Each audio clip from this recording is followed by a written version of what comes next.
Okay, तो इस problem में गिवन है हमको कि real part of this complex number and real part of z जो है वो हमको 3 गिवन है।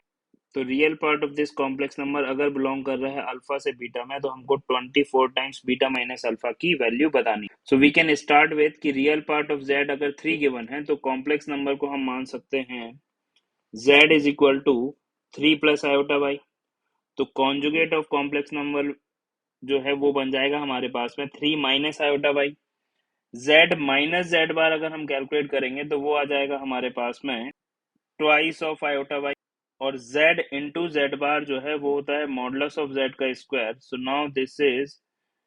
Now this will be equal to 3 square. So now this will be equal to 9 plus y square. अगर हम इस पार्ट को t मान लें, so we have t is equal to z minus z bar plus z into z bar and whole divided by 2 minus 3z plus 5 times of z bar। सारी values को यहाँ पर अगर हम प्लग इन कर दें तो z माइनस जेड बार का वैल्यू आ गया हमारे पास में iota times of 2y, z into z bar that is modulus of z का स्क्वायर, वो आ गया हमारे पास में 9 plus y square and this whole is divided by 2 minus 3 times of z। So 3 times of z जो है वो हमको क्या मिल जाएगा, इसको अगर हम 3 से मल्टीप्लाई कर देंगे तो मिल जाएगा 9 प्लस 3 आयोटा बाई। तो यहाँ लिख लेते हैं, so minus of 9 minus 3 iota by then 5 times of z bar. तो इसको अगर हम 5 से मल्टीप्लाई कर देंगे तो 15 माइनस 5 आयोटा बाई। तो डिनोमिनेटर में आ जाएगा हमारे पास में 5, और डिनोमिनेटर में बन रहा है हमारे पास में 8 माइनस 8 आयोटा बाई। 8 कॉमन लेने पर बन जाएगा हमारे पास में 1 माइनस आयोटा बाई। ये टी आ गया। अब हमें बताना है टी का रियल पार्ट, ठीक है। तो उसके लिए हम कॉन्जुगेट 1 प्लस आयोटा बाई और से मल्टीप्लाई और डिवाइड कर लेते हैं। तो इसको सिंप्लीफाई जब हम करेंगे तो डिनोमिनेटर में तो 1/8 बाहर लिख सकते हैं। जब ये मल्टीप्लाई होगा हमारे पास में, जब ये 1 मल्टीप्लाई होगा रियल पार्ट से तो 9 प्लस वाई स्क्वायर मिलेगा, और दोबारा रियल पार्ट कब मिलेगा, जब आयोटा वाई वाला जो पार्ट है वो मल्टीप्लाई हो रहा होगा आयोटा वाले पार्ट से। So that will be minus of 2 y square and 9 plus y square. तो हमारे पास में जो न्यूमरेटर में रियल पार्ट आ गया वो आ गया 9 minus y square. Similarly denominator में हमारे पास में बन जाएगा 1 प्लस वाई स्क्वायर। लिख लेते हैं। So now we want to write real part of this t. T हम किसको बोल रहे हैं, इस पूरे कॉम्प्लेक्स नंबर को। तो इसका रियल पार्ट आ गया हमारे पास में 1/8 times of 9 minus y square divided by 1 plus y square. अब बोल रहा है कि ये जो रियल पार्ट ऑफ टी है इसका रेंज है अल्फा से बीटा, ठीक है। तो इसका बेसिकली हमको रेंज फाइंड आउट करना है।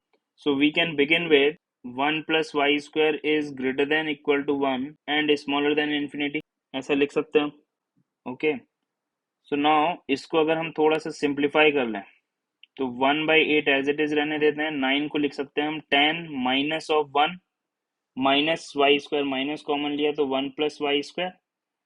तो ये बन जाएगा हमारे पास में 1 plus y square divided by 1 plus y square. तो ये जो एक्सप्रेशन है वो आ गया हमारे पास में 1/8 times 10 upon 1 plus y square minus 1। अब इसका रेंज जो है वो हमको गिवन है अल्फा से बीटा है। सो 1 प्लस वाई स्क्वायर जो है वो अगर 1 से इन्फिनिटी है तो इसका रेसिप्रोकल करने पर 1 प्लस वाई स्क्वायर जो है वो आ जाएगा हमारे पास में greater than 0 and less than equal to 1। इसको अगर हम 10 से मल्टीप्लाई कर दें तो ये आ जाएगा हमारे पास में greater than equal to 0 and smaller than 10। और अगर हम इसमें से -1 करेंगे तो 10 divide by 1 plus y square -1 is greater than -1 and smaller than equal to 9। और इस पूरे को जब हम 8 से मल्टीप्लाई करेंगे so this is 9/8 is greater than equal to 1/8 time of 10 upon 1 plus y square -1 and greater than equal to minus का 1/8। Through out हमने 8 से डिवाइड कर दिया या फिर 1/8 से मल्टीप्लाई कर दिया। तो यहाँ से हम बोल सकते हैं कि ये जो एक्सप्रेशन है जिसको हमने इस एक्सप्रेशन को हमने सिंप्लीफाई करके इस फॉर्म में लिखा था ये बिलोंग कर रहा है अब now we can say clearly that this belongs to -1/8 से 9/8 पर close.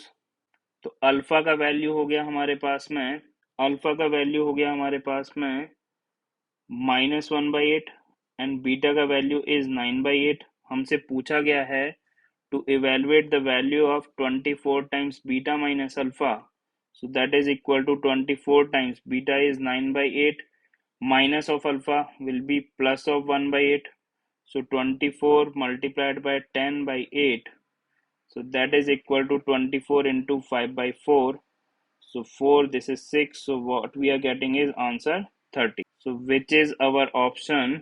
We have fourth option. So we can say this is a easy problem asked by JEE Mains.